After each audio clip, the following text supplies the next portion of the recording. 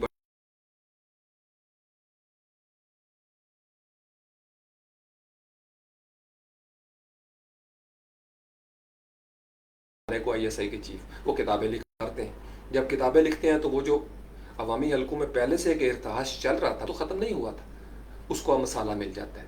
جب مسالہ ملتا ہے اسی کے مطابق تجزیے ہوتے ہیں تو قوم دھڑوں میں تقسیم ہوتی جاتی ہے. سقوط ڈھاکہ ہو, حمود الرحمان کمیشن رپورٹ ہو, بھٹو صاحب کے حوالے سے کوئی باتیں ہوں کہ بنگلہ دیش کا سقوط کیوں ہوا تھا, مغربی پاکستان اور مشرقی پاکستان کیوں جدا جدا ہوئے تھے, پھر اسیسینیشن ہو, لیاقت علی خان سے آپ شروع ہو جائیں. سچ عوامی حلقوں میں ڈسٹارٹڈ سچ پہنچتا ہے جس سے پھر قوم تقسیم ہو جاتی ہے. یہی حال مذہب کے ساتھ ہوا. کربلا کا واقعہ, باغ فدق کا واقعہ, صحابہ کرام کی شان کے واقعات ہوں. قوم اگر سیاسی طور پر تقسیم ہونے سے بچ جاتی ہے تو مذہبی طور پر ان کو تقسیم کامیابی سے کر دیا جاتا ہے. یہ بڑے بڑے معاملات ہیں, اگر وہاں سے نہ ہو تو معاشی طور پر وہ تقسیم ہو جاتے ہیں روزی روٹی کے لیے. تو چینز, یہ جو بیڑیاں ہیں, اللہ کا نظام ان بیڑیوں کو ختم کرنے کے لیے آتا ہے. ہر پیغمبر ان بیڑیوں کو توڑنے کے لیے آئے ہیں. تو ہم نبی کریم صلی اللہ علیہ وسلم کے ہوتے ہوئے بھی اگر اسیر ہوں, اسلامی جمہوریہ پاکستان کے اوپر اگر ایسی بیڑیاں ہوں, ریاست اگر ان چینز کا شکار ہو, حکومت اگر ان چینز کا شکار ہو, تو اس کا مطلب یہ ہے کہ پھر اللہ ہمیں معاف کرے, اللہ ہی ہماری حفاظت کرے. ہم صرف وقت گزارتے ہیں اور پھر ہم گزر جاتے ہیں. ہمارے پاس سے کامیاب ہو کے قومیں آگے گزر رہی ہیں, ہم زوال کا شکار ہیں. چونکہ یہ جو بھاری پتھر تھے ضد کے, انا کے, جہالت کے, ناانصافی کے, بے روزگاری کے, غربت, مہنگائی کے, جھوٹ بولنے کے, منافقت کے, یہ بھاری پتھر ہم الگ اس لیے نہیں کرتے کہ نوکری بچاتے ہیں ہم سب. تو قوم کو ایک ہی دفعہ بیٹھ کے ایک نظام کو وضع کرنا چاہیے, یا جو نظام موجود ہے اس کے مطابق پالیسی بنا کے اس کو امپلیمنٹ کرنے کے لیے ایک نظام ہونا چاہیے کہ بھائی یہ گراس روٹ لیول تک اس کے اثرات پہنچیں یا ثمرات پہنچیں. اب جیسے حکومت پھر بدل جائے گی, اور اس دفعہ تو لگ رہا ہے کہ جو حالات ہونے والے ہیں اللہ ہی خیر رکھے, کیونکہ عوامی حلقوں میں جو غم و غصہ پھیل گیا ہے, وزیر اوپر, مشیر اوپر کوئی اور ہی رپورٹیں دے رہے ہیں. لیکن میں بڑی ذمہ داری سے آپ کو بتا رہا ہوں کہ عوامی حلقوں میں ہمیشہ کی طرح اتنا زیادہ گرج پھیل گیا ہے چونکہ لوگ نیچے بیٹھے ہوئے ہیں, جہاں کوڑا اکٹھا ہو رہا ہے, جہاں پہ محرومیاں اکٹھی ہوتی ہیں, جہاں ان کو ستم سہنے پڑتے ہیں. یعنی اوپر تقریر کر دی جائے کہ پولیس کا نظام بدل گیا ہے, لیکن نیچے پولیس کا نظام اسی طریقے سے انٹیکٹ ہو, ایکٹیو ہو, تو عوام کو سمجھ آ جاتی ہے کہ اوپر جھوٹ بولے جا رہے ہیں. جس کے لیے میں آپ کو کئی سالوں سے تیار کر رہا ہوں کہ اپنی گلی محلے میں حقیقتیں دیکھیں, اپنی مقامی سطح پر جو آپ کا نظام ہے اس کو دیکھیں گے. تو تو پھر آپ کو سمجھ آ جائے کہ جان استقبال کیوں نہیں رہی، ہمارے مستقبل نیب جان بے جان کیوں ہوتا جا رہا ہے۔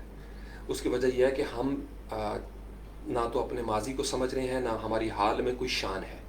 ہمارے حال میں موجودہ لمحے میں ہماری شان ہو سکتی تھی کہ آج ہمارا تعلیمی نظام دنیا کے خطوں میں مشہور ہوتا، دنیا دیکھتی کہ ہمارا تعلیمی نظام کیا ہے، دنیا مثالیں دیتی کہ اس ملک میں عدل کا نظام ہے، دنیا مثالیں دیتی کہ یہاں پہ نہ صرف اقلیتیں محفوظ ہیں بلکہ یہاں پہ ہر مرد و زن کو سہولیات حاصل، یہاں پہ مخالف نظریات کو بھی مارا نہیں جاتا بلکہ سنا جاتا ہے، ایک اظہار رائے کی آزادی بھی ہے لیکن حدود کا تعین بھی ہے۔ تو ہمارے پاس تو اللہ اور اللہ کے رسول صلی اللہ علیہ وسلم کی دی ہوئی حدود بھی ہیں۔ پھر قومی ترانے کا سب سے آخری جو مصرع ہے کہ سایہ خدائے ذوالجلال، کہ یہ جو نظریاتی اساس ہے ہماری اس وطن کی، اس پرچم یہ جو ستارہ و ہلال ہے، اس کے اوپر خدائے ذوالجلال کا سایہ ہے، پاک سرزمین کے اوپر خدائے ذوالجلال کا سایہ ہے۔ اب ہم دیکھتے ہیں کہ خدائے ذوالجلال کا سایہ بھی ہو اور یہ محرومیاں ہوں، یہ زوال ہو، یہ ممکن نہیں ہے۔ تو اس کا مطلب یہ ہے کہ وہ جو اللہ کی رحمتیں تھیں وہ جیم ہو رہی ہیں۔ اب اللہ کی رحمتیں جب جیم ہوتی ہیں تو کون جیم کرتا ہے؟ اللہ تو علیہ اللہ بکاف عبدہ، اللہ اپنے بندے کے لیے کافی ہے، اور اللہ اپنے بندوں پر ظلم بھی نہیں کرتا۔ اللہ نہیں ظلم کرتے اپنے بندوں پہ، وہ کافی ہے اپنے بندوں کے لیے۔ بندے ہیں جو اپنے نفسوں پر ظلم کرتے ہیں، اور بندے کون ہیں؟ ریاست، سیاست، میڈیا، کاروبار، علماء کرام، اول الالباب اور عامت الناس، یہی بندے ہیں نا۔ تو بندے ہی چلا رہے ہیں سسٹم کو۔ تو جب پالیسیاں غلط بنے گی یا پالیسی ٹھیک ہے اس کا نفاذ غلط ہے، عدل نہیں ہے، کتابوں میں کچھ اور لکھا ہو، عملی زندگی میں کچھ اور رہا ہو، محراب و منبر سے کچھ اور کہا جا رہا ہو، گلی میں دین کا نقشہ کچھ اور ہو،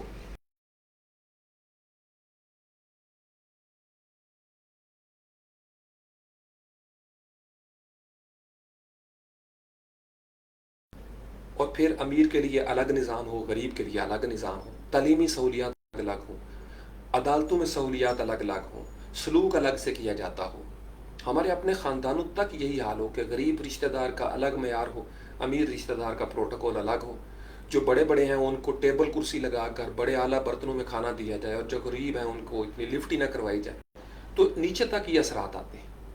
تو سایہ خدائے ذوالجلال تو ہے اس وطن کے اوپر، لیکن اس سائے کے نیچے جیسے بارش ہو رہی ہو تو میں اگر چھتری تان لوں تو کیا ہوگا؟ ریڈار کے سگنل جا رہے ہیں، جیسے موبائل آپ کے پاس ہے، اکثر محرم میں بھی آپ نے دیکھا، اب تو کم ہو گیا، پہلے بات پہ سم میں جو ہے نا وہ سگنل نہیں آتے تھے کچھ علاقوں میں، کیوں؟ چونکہ سگنل بند کرنا ضروری ہے۔ تو ہم سگنل تو آ جا رہے ہیں لیکن درمیان میں جیمنگ ہے، ان یخبط اعمالکم، اعمال حبط ہو جاتے ہیں۔ ہم سمجھتے ہیں کہ ہم نمازیں پڑھ رہے ہیں لیکن نمازیں اس لیے قبول نہیں ہو رہی کہ نمازوں کی وہ افادیت نہیں رہی۔ اس پہ سینکڑوں احادیث موجود ہیں، علماء کرام بتاتے رہتے ہیں کہ کون سی نمازیں منہ پر مار دی جاتی ہیں، کون سی نمازیں جن کو مرغے کی ٹھونگوں سے تشبیہ دی گئی ہے، کون سی نمازیں ایسی ہیں جو چہرے پر کالک مل دیتی ہیں، ہمیں نہیں معلوم اس چیز کا۔ پھر صداقت کیا ہے، تقویٰ کیا ہے؟ قرآن ہم پڑھی جا رہے ہیں لیکن متقی نہیں ہوتے، تو متقی جب تک نہیں ہوں گے ہدایت نہیں ہوگی، جب ہدایت نہیں ہوگی تو فسق ہوگا، جب فسق ہوگا تو فاسقوں کو اللہ کی ذات ہدایت نہیں دیتی۔ تو ہمارے ہاں ایسی پمفلٹ لکھے گئے، ایسی کتابیں لکھی گئیں تقسیم کرنے کے لیے،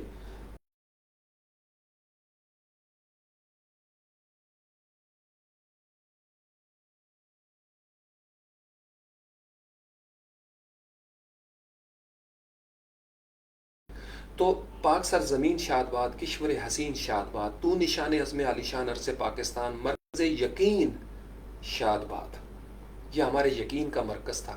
بے یقینی ہے کہ نہیں؟ کہاں بے یقینی نہیں ہے؟ اللہ ہی جانتا ہے کل کیا ہوگا، تو بے یقینی ہو گئی، لیکن یہ پاکستان مرکز یقین تھا، یہ ہمارے یقین کا مرکز تھا۔ تو بے یقینی پھیلانے والے ایلیمنٹس کی سرکوبی نہیں کی جاتی جو بے یقینی پھیلاتے ہیں۔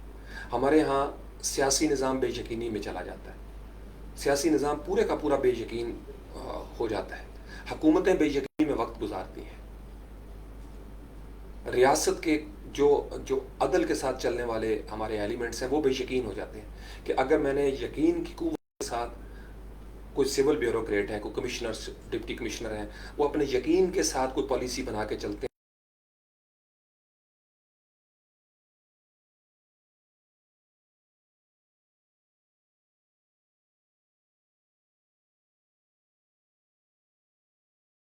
رحمۃ اللہ تعالیٰ علیہ کا جو فیض ہے وہ ہے، چونکہ انہی کے ذکر سے بات چلی ہے. اصل مقصد یہ ہے کہ سے پہلے آپ کو کچھ واسف باسفا کی جو قطرہ قطرہ کلزم ہے، اس میں اگر آپ اس کو کھولیں آپ کے پاس کتابی شکل میں، تو ایک ہے گر قبول افتد، گر قبول افتد زہ عز و شرف. تو وہ جو زہ عز و شرف ہے، اگر یہ بات قبول ہو جائے، ایک سارٹ آف شروع میں فارورڈ دیا جاتا ہے، ایک تمہید باندھی جاتی ہے، کوئی انتصاب پیش لفظ ہوتا ہے، ایک جو رائٹر جو ہے وہ مراد اپنی لکھتا ہے شروع میں. تو گر قبول افتاد استاد محترم نے اس کا ٹائٹل چنا ہے، اور وہ میں چاہ رہا تھا کہ میں آپ کے سامنے پڑھوں گا. مجھے نہیں پتا آپ کو آواز آ رہی ہے یا میری ویڈیو رک گئی ہے، چونکہ میرے پاس کامنٹس سنک نہیں ہو رہے، تو میں ایک اندازے سے بول رہا ہوں. تو جب کبھی یہ رک جایا کرے تو جتنے اسے رک جایا کریں ان کو ڈیلیٹ کر دیا کریں. میں کیا کر سکتا ہوں پی ٹی سی ایل کا، یہ ہمارے مسائل ہیں. پی ٹی سی ایل کے مسائل مجھے اور آپ کو ہیں، عامت الناس کو ہیں. جیز کے مسائل، سموں کے مسائل عامت الناس کو ہیں، چونکہ یہ بڑی بڑی جگہوں پر فری سمیں پرووائڈ ہو چکی ہیں، پیکیجز دیے جاتے ہیں. طاقتور اداروں کو بھی بڑے بڑے پیکیجز ملے ہوئے. تو ہمارا کون والی وارث ہوتا؟ ابھی کل مجھے آیا ہے جیتو پاکستان میں آپ نے جناب یہ جیت لیا اور یہ جیت لیا. کون دیتا ہے ہمارے نمبر؟ اس کے اوپر پالیسی نہیں بنتی. ہمیں مجبور کیا جاتا ہے کہ جناب یہاں سے سرٹیفکیٹ لیں، یہاں پہ بایو میٹرک کر لیں، فلانا کر لیں. کبھی انہوں نے بلا کے پوچھا ہے؟ میں آپ کو بڑی ذمہ داری سے کہہ رہا ہوں، میری ایک سم ہے، اس کے اوپر ایک پیکیج ہے نیٹ کا جو میں مہینے کا کروا لیتا ہوں. نہ میں کال کر رہا ہوں، نہ میں میسج کر رہا ہوں، اور پیکیج وہ ہے جو میں نے کروا لیا ہے. اس کے باوجود ہر روز جب میں اس کو ریفریش کرتا ہوں تو 1 2 3 روپیہ، خاص کر یہ جیز کی میں آپ کو بات بتا رہا ہوں، وہ کٹ رہے ہیں. وہ مجھے نہیں سمجھ آتی وہ کون کاٹ رہا ہے. آپ نے بھی اکثر نوٹ کیا ہوگا، کبھی کسی جگہ سے آپ نے یہ صدا سنی ہے ایوان میں یا میڈیا کے اوپر کہ اس بارے میں بات کی جائے، عدالتوں میں کبھی گونج ہو، کوئی انٹیلیجنس والے تحقیق کریں کہ یہ عوام کی جیبوں سے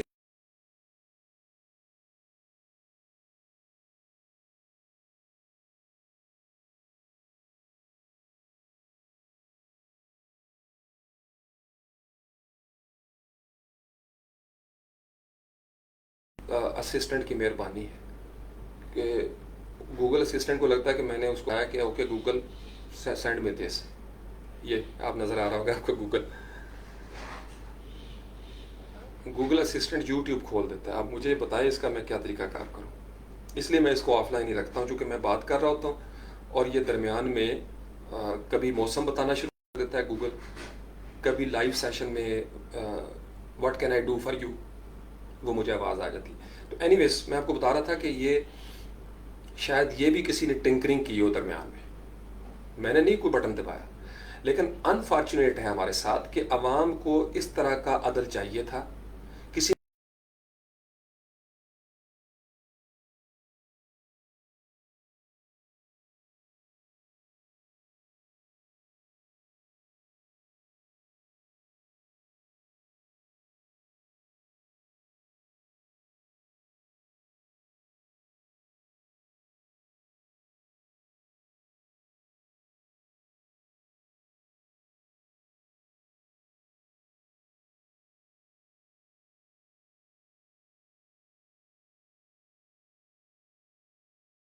مسلسل ہو رہا ہے میرے ساتھ، آپ کے ساتھ بھی ہوتا ہوگا، آپ نے کبھی غور نہیں کیا ہوگا. سینٹس کی اور روپیے غائب ہونے کی تو ہم بات،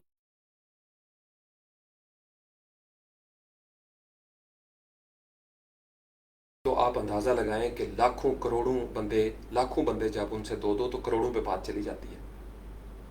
تو کبھی کوئی احتساب ہوا ہے ایسی کمپنیوں کا؟ نہیں ہوتا. کس نے کرنا تھا؟ میرے پاس تو اختیار نہیں ہے. ہمیں تو دھمکی دی جاتی ہے کہ ویکسین لگاؤ ورنہ سم بند کر دی جائے گی. ہماری حکومتیں جن کو ان سم والوں سے پوچھنا چاہیے کہ بھائی آپ نے جو پیکیجز دیے ہیں اسٹوڈنٹس کے ساتھ، یا کورونا پہ آپ نے دیکھا کتنے پیکیج انہوں نے دیے ہمیں، لیکن اسٹوڈنٹس پہ روب ڈالا گیا. آپ کی حاضری نہیں لگ رہی، آپ کیوں غیر حاضر ہو رہے ہیں، آپ مستیاں کر رہے ہیں. والدین جناب ان کو موبائل لے کے دیں کہاں پہ، تو عامت الناس کے اوپر سب کا دباؤ چلتا ہے، وہ ریاست ہو، وہ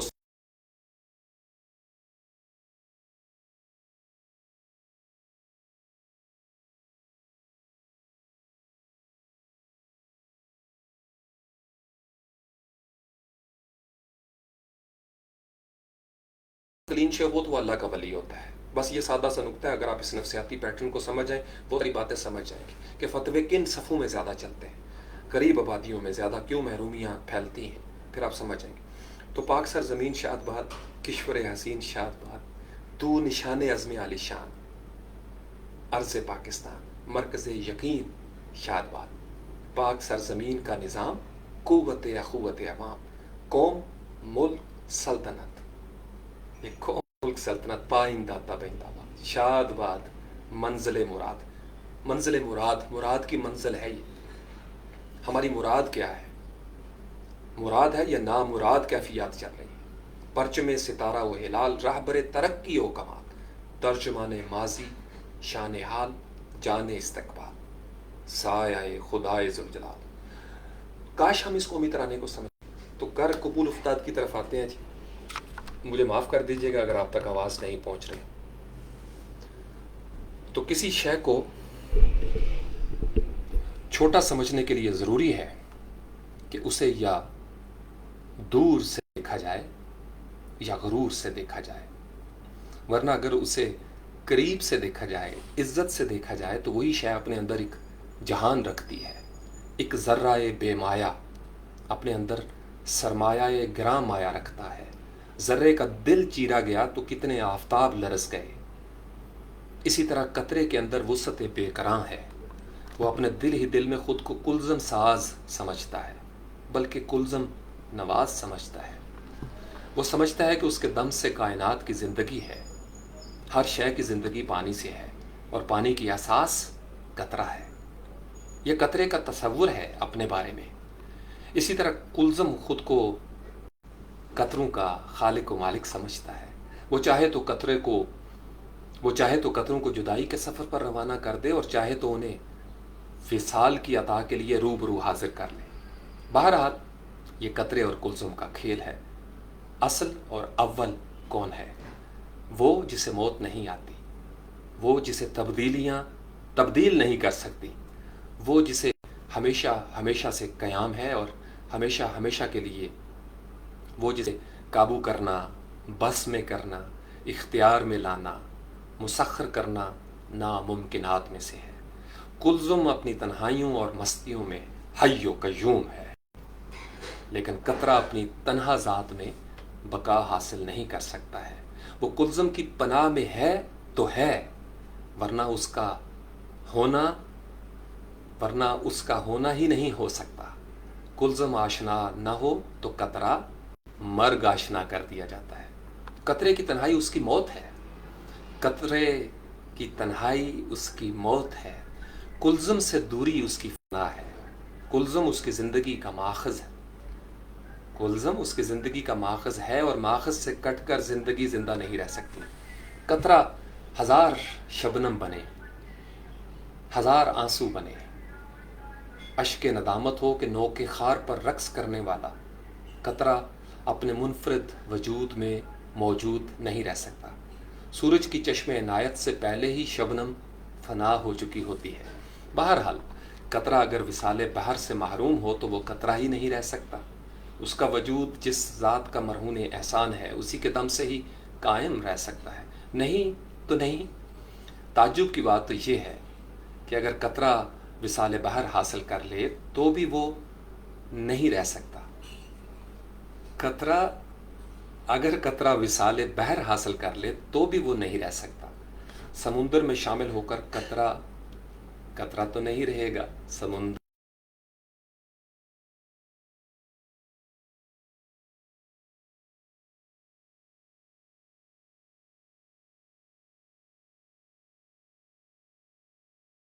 بے قرار عطا کر دی، اس کا اصل اس پر آشکار کر دیا، اس پر ایسا حال طاری کیا کہ اس کا ماضی اب اس کا حال ہی نہیں، مستقبل بھی ہے۔ ترجمان ماضی شان حال جان استقبال، اصل سے جدا ہو کر اصل میں ملنا بڑی بات ہے، لیکن فراق میں قائم رہنے والا قطرہ وصال میں بکھر گیا، منتشر ہو گیا، پھیل گیا، سمندر بن گیا، اور یوں اپنی ذات سے فنا ہو کر کسی اور ذات میں بقا پا گیا۔ ہر دو حالت میں قطرہ نہیں رہ سکتا، یہ وجود ہمیشہ نہیں رہ سکتا، یہ قسم کا فیض ہے۔ وہ فراق عطا کرے تو قطرہ فراق کی آگ میں سلگتا ہوا رخصت ہو جاتا ہے، اور اگر وہ وصال عنایت فرمائے تو بھی قطرہ اپنی ذات سے نکل کر ذات محبوب میں گم ہو جاتا ہے۔ گم ہو جانا تو قطرے کا مقدر ہے ہی صحیح، لیکن کیوں نہ وہ منزل اور راستے میں گم ہو۔ بے راہ راستوں میں گم ہونے والے دونوں جہاں میں خسارہ پا گئے۔ خسارہ کیا ہے، نفع کیا ہے، یہ بہت لمبی بات ہے۔ سود و ضیاع یعنی چند روزہ زندگی میں یہ بات سمجھ میں نہیں آ سکتی کہ اصل کیا ہے، سود کیا ہے، نفع کیا ہے، ضرر کیا ہے یعنی نقصان کیا ہے، ہونا کیا ہے، نہ ہونا کیا ہے، اور کیا ہونا نہ ہونا بھی ہو سکتا ہے۔ کیا ہم واقعی ہم ہیں؟ ہم کب سے ہیں، کب تک ہیں، اور کیوں ہیں؟ کیا قطرہ فنا کے ڈر کیا قطرہ فنا سے ڈر کے بھاگ رہا ہے، یا یہ فنا کے تعاقب میں بھاگ رہا ہے؟ وہ جو فانی ہوئے ان کو نکال کر باقی کی ہستی کیا ہے، اور جو باقی سے واصل ہوئے ان کے بغیر کیا باقی کا وجود نہیں رہتا؟ سب کچھ سب کے بغیر رہ سکتا ہے، تو یہ سب کچھ کیا ہے؟ یہی وہ سوال ہے جس کی تلاش میں سفر کے دوران انسان کو نئے سوالات سے آشنائی ہوتی ہے، اور پھر نئے جوابات کے حصول کا سفر ایک اور حقیقت سے آشنا کراتا ہے۔ محدود زندگی میں لامحدود گوشوں کی دریافت ایک عجب حال ہے۔ اتنی وسیع و عریض، جمیل و عظیم، ظاہری اور باطنی کائنات کے حسین اوراق کا مشاہدہ اور مطالعہ کرنے کے لیے اتنے مختصر ایام، کیا کیا جائے؟ نظر محدود اور نظارے لامحدود۔ صاحبان فکر و نظر آتے ہیں، بیان کرتے ہوئے چلے جاتے ہیں۔ کائنات جوں کی توں رہتی ہے، اس کے ایک گوشے کے کسی ایک حصے کا بھی بیان مکمل نہیں ہو سکتا، اور ابھی نہ جانے کیا کیا ہے لکھنے والا۔ اگر سمندر سیاہی بن جائے اور درخت قلم بن جائے، اگر سمندر سیاہی بن جائے اور درخت قلم ہو جائیں تو بھی بیان نہیں کر سکتے کہ اس کی شان اور تسبیح جو اصل کائنات ہے، مالک کائنات ہے، خالق کائنات ہے، یہ بیان ممکن ہی نہیں۔ حسن بیان عطا ہو جائے تو بھی حق بیان ممکن نہیں۔ قطرہ اپنے اندر کلزم کا جلوہ دیکھے یا کلزم کے اندر جا کر اپنا جلوہ دیکھے، حقیقت حال کو بیان نہیں کر سکتا۔ قطرہ کلزم ہو جائے تو بھی کلزم بیان میں نہ آئے گا۔ ہزار مضامین لکھو، بات بیان ہی نہیں ہو پا رہی۔ ہزارہا لائبریریاں، علم کے چراغ، اخباروں کے کالم، مبلغین کی خیال آرائیاں، مشائخ کرام کی طریقتیں اور طور طریقے، سیاستدانوں کی تقریریں اور تحریریں اور کوششیں اور نہ جانے کیا کیا، پھر حکمرانوں کے احکامات، بس حکم ہی حکم۔ یہ سب کوششیں ہیں حقیقت آشنائی کے انداز، اور پھر حقیقت بیان سے باہر، ہمیشہ ہی بیان سے باہر۔ وسعت بیان مل بھی جائے تو بھی بیان وسعت ممکن نہیں، بس صرف رونق ہے، صرف جلوہ ہے، دیکھنے والا منظر، غور والی بات، حاصل صرف فنا ہے۔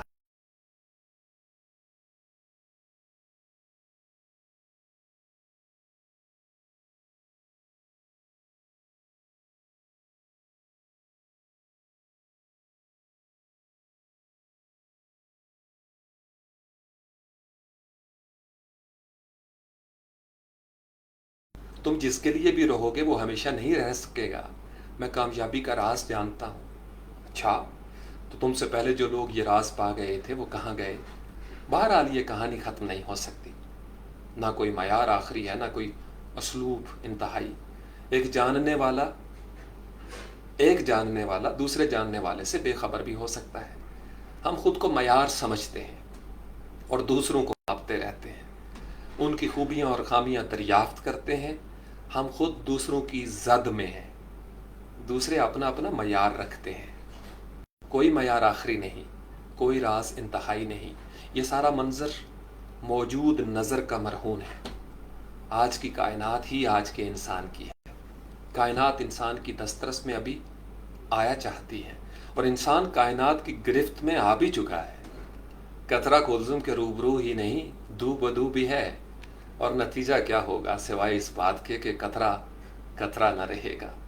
قطرے پر لازم ہے کہ وہ اپنی ہستی کے محسن و مواخذ پر نظر رکھے، وہ اپنے محبوب مونس اور غم گسار مالک سے رابطہ کرے، وہ کائنات اور کائنات کے خالق کو سمجھے، وہ اپنے اصل اور اپنے محبوب کلثم کی لگن میں رہے۔ یہی اس کی ہستی کی اساس ہے۔ اگر جز ہی خود شناس ہو جائے تو اسے کل شناس بننے میں دیر نہیں لگتی۔ دقت تو صرف اس بات کی ہے کہ انسان خود شناسی سے گریزاں رہتا ہے۔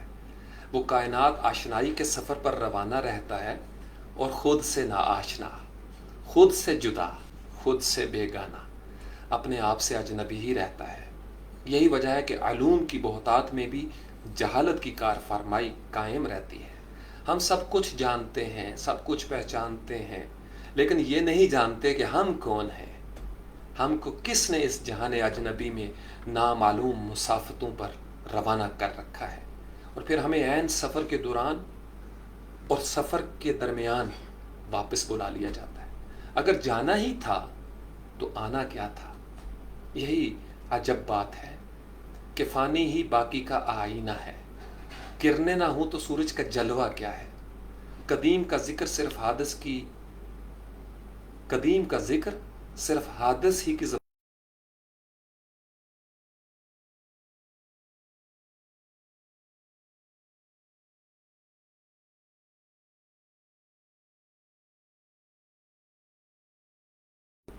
لیکن وہ باقی کی دھن میں ہے۔ اللہ باقی ہے، لیکن وہ فانی ہی کو تخلیق فرماتا ہے، اسی فانی سے محبت کرتا ہے، اسی خیال میں رہتا ہے۔ خالق اور مخلوق دونوں ایک دوسرے کے خیال میں رہتے ہیں۔ خالق اور مخلوق دونوں ایک دوسرے کے خیال میں رہتے ہیں۔ عقل کا حجاب اٹھ جائے تو جلوہ کچھ اور ہی ہے۔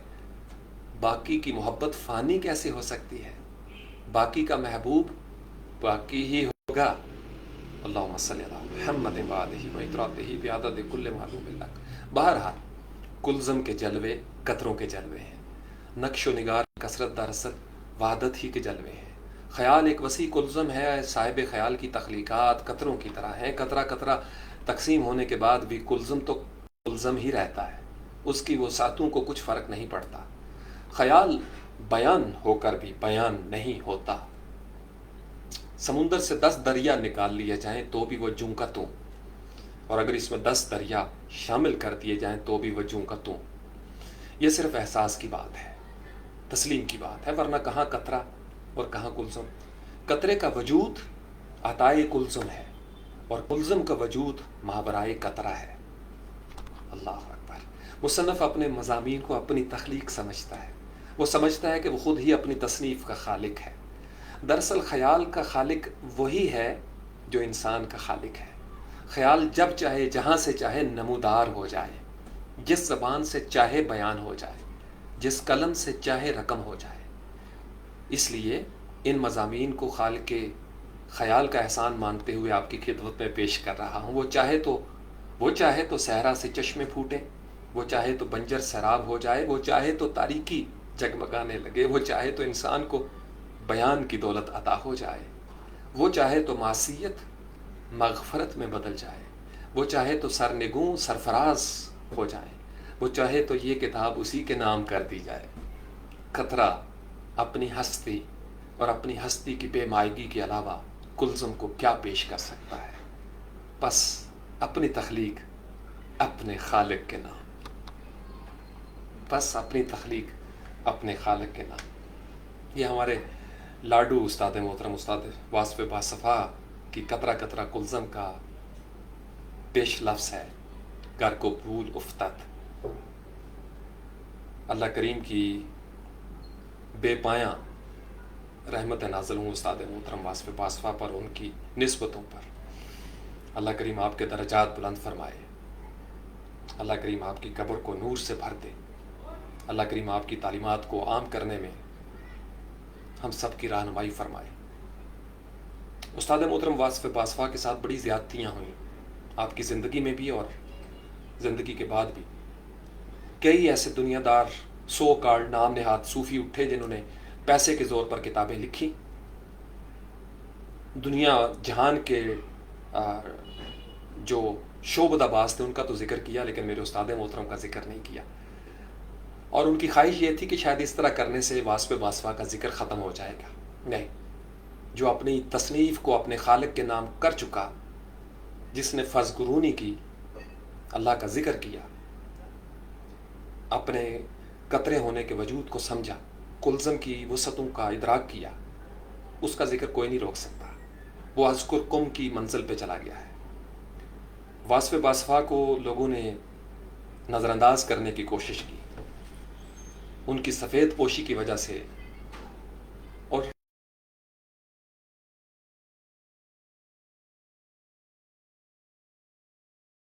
نبی کریم صلی اللہ علیہ وسلم کی ذات سے واسف باسفا کا عشق ان کے ذکر کو زندہ رکھنے کے لیے کافی ہے۔ جو نبی کریم صلی اللہ علیہ وسلم کے ذکر میں مر گیا وہ زندہ ہو گیا۔ جس نے نبی کریم صلی اللہ علیہ وسلم کی زندگی میں، آپ کے ذکر میں اپنی زندگی کو فنا کر دیا، وہ بقا پا گیا۔ یہی اصل راز ہے، یہی اصل کائنات ہے، یہی اصل قطرہ ہے کہ وہ کلزم شناس ہو جائے۔ تو اللہ کریم کے علم کے حساب سے رحمت نازل ہوں واسف باسفا پر، ہمارے والدین پر، ہمارے تمام اساتذہ کرام پر، ان پر جن کی زندگی کا لمحہ لمحہ، دھڑکن دھڑکن، خلیہ خلیہ اللہ کے نام وقف ہے، جو خلیہ خلیہ سے نبی کریم صلی اللہ علیہ وآلہ وسلم کی محبت میں فنا ہے۔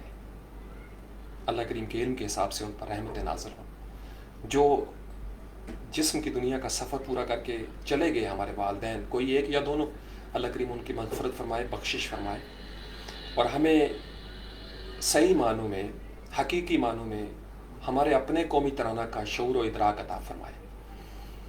ہم سمجھ سکیں کہ پاک سرزمین کیا ہے، یہ عرض پاکستان کیا ہے، یہ مرکز یقین کیا ہے۔ ہم سمجھ سکیں کہ یہ جو ہمارا نظام ہے یہ کیا ہے۔ ہم قوت کو سمجھ سکیں، اخوت کو سمجھ سکیں۔ ہمیں ہر لحاظ سے اندازہ ہو کہ یہ جو پرچم ہے یہ کس طریقے سے ہمارا رہبر ترقی و کمال ہے، یہ کس طریقے سے ہمارے ماضی کی ترجمانی کرتا ہے، یہ کس طریقے سے ہمارے حال کی شان بیان کرتا ہے، یہ کس طریقے سے ہمارے مستقبل کی جان ہے، اور ہم سمجھ سکیں کہ خدائے ذوالجلال کا سایہ کب رحمتوں کا سایہ ہم پر اس طریقے سے سایہ فگن ہوگا۔ نبی کریم صلی اللہ علیہ وسلم کو رحمتیں بنا کر بھیجا گیا ہے۔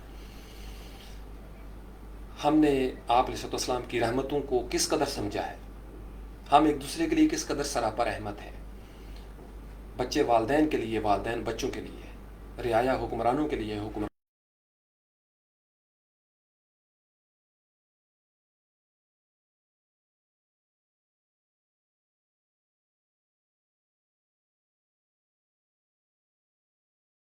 ہوتے ہوئے بھی رحمت محسوس نہیں ہوگی، جیم ہو جائے گی، حبت کر لی جائے گی، محروم کر دیا جائے گا۔ یاد رکھیے، ایک چیز ہوتی ہے محرم کر دینا، ایک ہوتا ہے محروم کر دینا، یہ دو ہی لفظ ہیں۔ یا آپ محرم ہو رہے ہیں یا آپ محروم ہو رہے ہیں، تیسرا اور کون سا لفظ ہوگا؟ یا آپ محرم ہو رہے ہیں یا آپ محروم ہو رہے ہیں، یا آپ کسی کو جانتے ہیں یا آپ انجان ہیں، یا آپ کسی کے واقف ہیں یا آپ کسی کے نا واقف ہیں، یا آپ کسی کی پہچان میں ہیں یا آپ اپنی پہچان خود ہی گم کر بیٹھے ہیں۔ تو واسف باسفا پر اللہ کے علم کے حساب سے رحمتیں ہوں، اللہ کے علم کے حساب سے درود و سلام محمد و آل محمد پر صلی اللہ علیہ وسلم، ان تمام نیک ہستیوں پر جن ہستیوں کے صدقے واسف باسفا نے اپنی زندگی گزاری،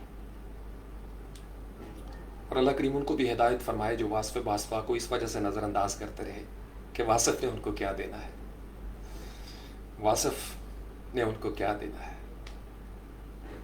واسف کے پاس دینے کے لیے کیا ہے۔ لوگوں نے یہ بھی سوچا ہوگا، واسف کام سے انسان کالم لکھنے والے، گفتگو کرنے والے،